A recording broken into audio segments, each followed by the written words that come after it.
Hello, in this video I'm gonna show you the 5 things that you should do after setting up your Motorola Edge 60.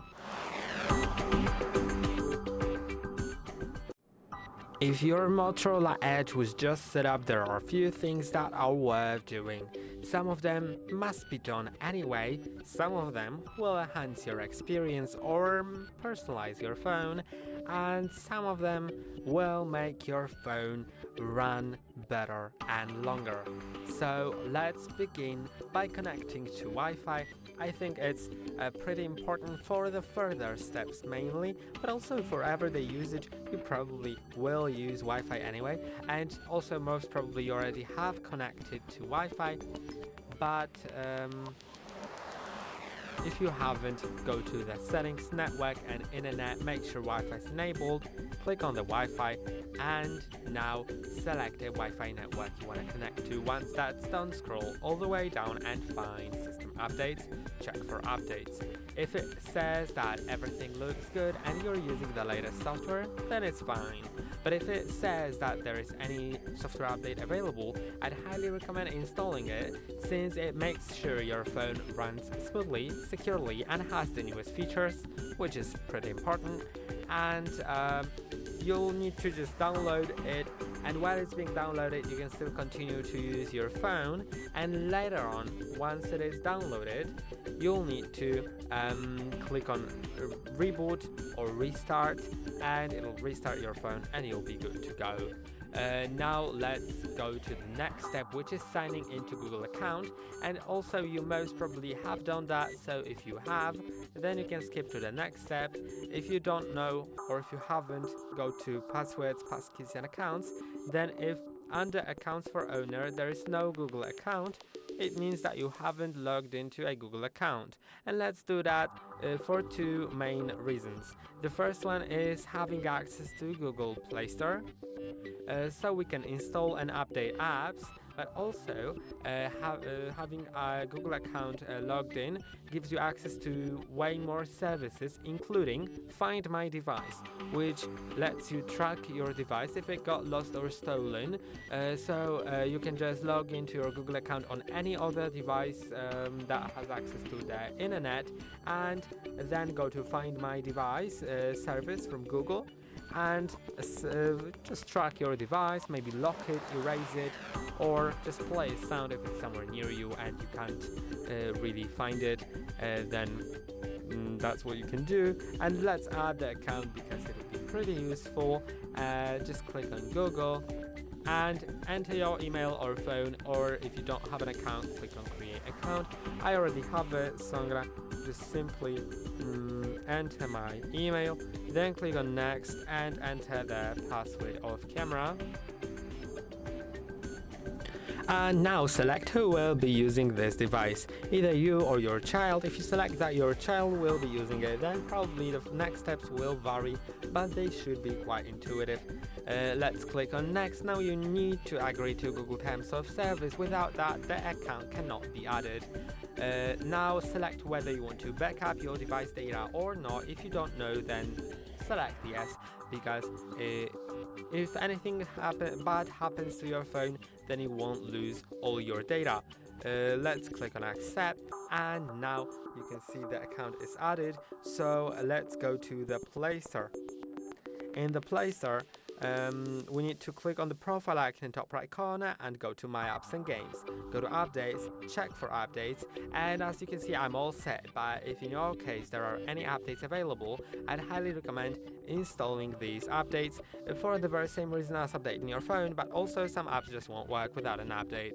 Now let's go to the settings and set up our screen lock, and potentially also the fingerprint. So let's do that in security and privacy, and if your device unlock is set to swipe or none, I'd highly recommend setting it to pin pattern or password. But before you do that, please make sure that you set it to something that you can remember, because in case you forget your pin pattern or password, there will be no way to restore it besides erasing your phone. So let's click on the screen lock, but I still think it's worth having pin pattern or password, since it makes only you have access to your private data. I'm gonna select a pattern and set it to something simple, but feel free to set it to something harder to guess, so make sure you will remember it. Then for lock screen notifications, I personally prefer to set it to show sensitive content only when unlocked, which means that if my phone is locked, I'll see the name of the app I've gotten notification from, but I won't see the content of it unless I unlock my phone. Now there is Fingerprint, which is pretty secure and very convenient, so let's set it up. Why not? Just enter your screen lock, then click on setup, and now it says that in the future, if you will change your screen protector, if you will be taking your screen protector off, or putting another one, or putting any, if you don't have it now, then it's best to re-enroll your fingerprint at that time for the best accuracy. And now click on got it, and you need to put your finger on the fingerprint sensor, which is hidden under the screen. Just place your finger and lift it. Now repeat that process several times, and remember to move your finger between each scan so it scans the whole area of your fingerprint, and just repeat that until it's all done.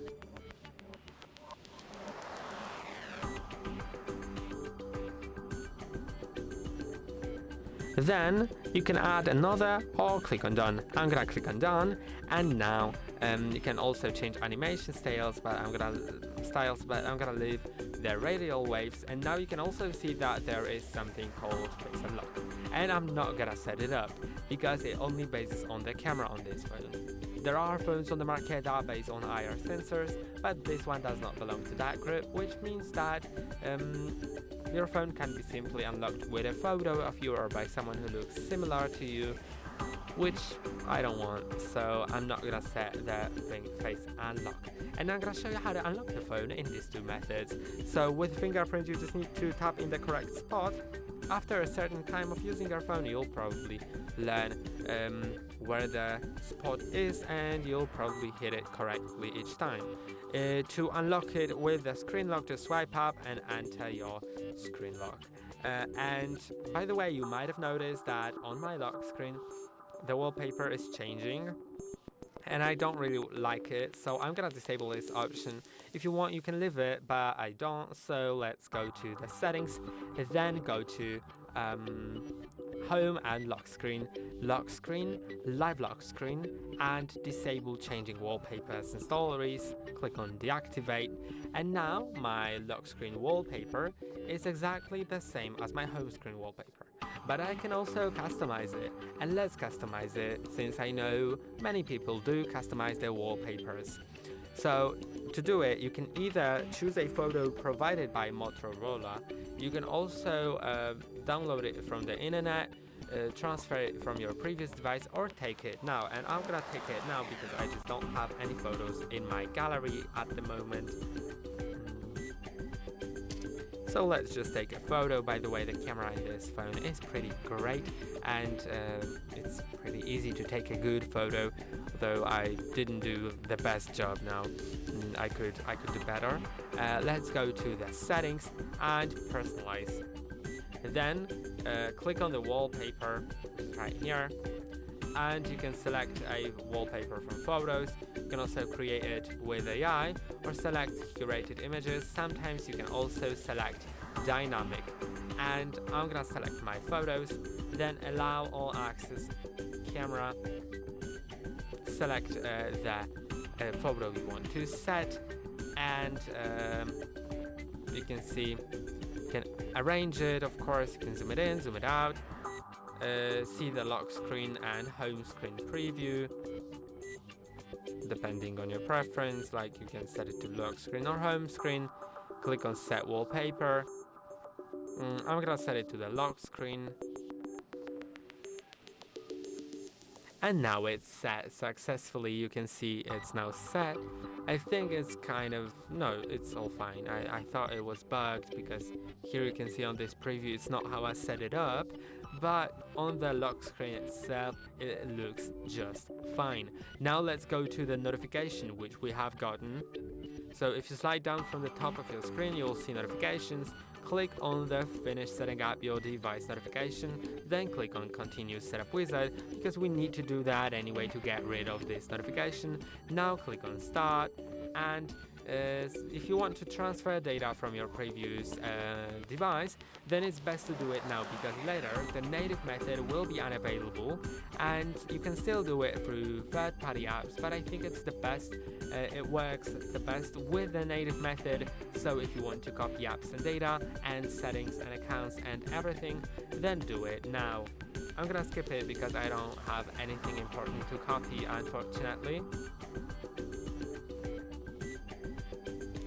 And now wait until it loads. Okay, so it took longer than I expected. It typically takes shorter, but it took like several minutes. Now I can either download a SIM, insert physical SIM, or skip it and do that later. So that's what I'm gonna select. Now you need to confirm your screen lock for some reason. And if you want to copy apps and data, this is the last time you'll be asked this question. After that, it gets unavailable. Now I'm gonna continue the setup since I've already clicked on a reminder that I wanna finish it and not be bothered anymore. So let's click on continue, then click on agree if you want to agree to nearby share. So like your contacts, the people that you have in contacts, if they also have an Android phone and they are near you, they will be able to share files with you, like sort of like on Edge or on iPhones. Then you can see continue here. Then if you want to use Gemini hands-free by saying hey Google out loud. Gemini, by the way, is the AI assistant that replaces Google Assistant. If you want to turn it on, then feel free to do that. Now it'll ask you if you want to add your payment card to Google Pay. And I really like that, and I do that myself. You can just click on add card, then scan your card with the camera, or enter the details manually. Then verify with your bank via message, phone call, or bank app. And after that, once your phone is unlocked, it requires for your phone to be unlocked, you'll need to go to the Wallet app, Google Wallet app, and once that app is opened, you can simply tap your phone to the reader in the stores or shops or whatever, and it'll pay with it. So I'm gonna skip that because I don't want to add my card on the camera, but that's how you can do it. And by the way, it's bank authorized, so you don't need to worry about it, about the security. Now you can see in the Google folder, you'll see Wallet, but also you can slide down from the top of your screen, slide down again, and then click on the Wallet, and that's how you open the Wallet app. Once it's opened, you can pay with your phone. Now, you might have noticed, if you slide up on the home screen, you go into the app library, and you might have noticed there are some apps that aren't really needed. They also contain lots of ads, and they are called bloatware. I would highly recommend just uninstalling these games, because why would you need those? I mean, if you like playing games on your phone, then you'll probably prefer something without ads. But if you want to leave these games, feel free to do it. I'm just saying it's not worth having these exact ones because they contain the most of ads. So press and hold on them, click on app info and uninstall. Of course, if you feel like uninstalling them, you can also uninstall this one, and this one. It probably also depends on the region which apps will be installed automatically. Also, things like TikTok, LinkedIn, Opera, or Facebook can be uninstalled as well if you don't like them.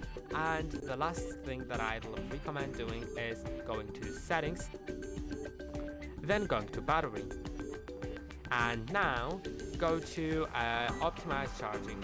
And I highly recommend enabling optimized charging, and it learns your charging habits, then adjusts the charging patterns accordingly.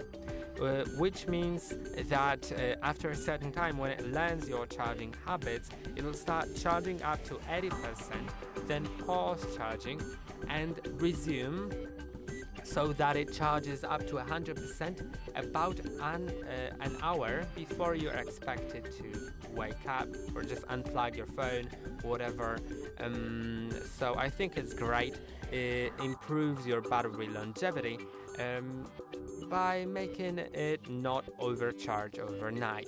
And I hope that video was helpful. Don't forget to like and subscribe. See you next time.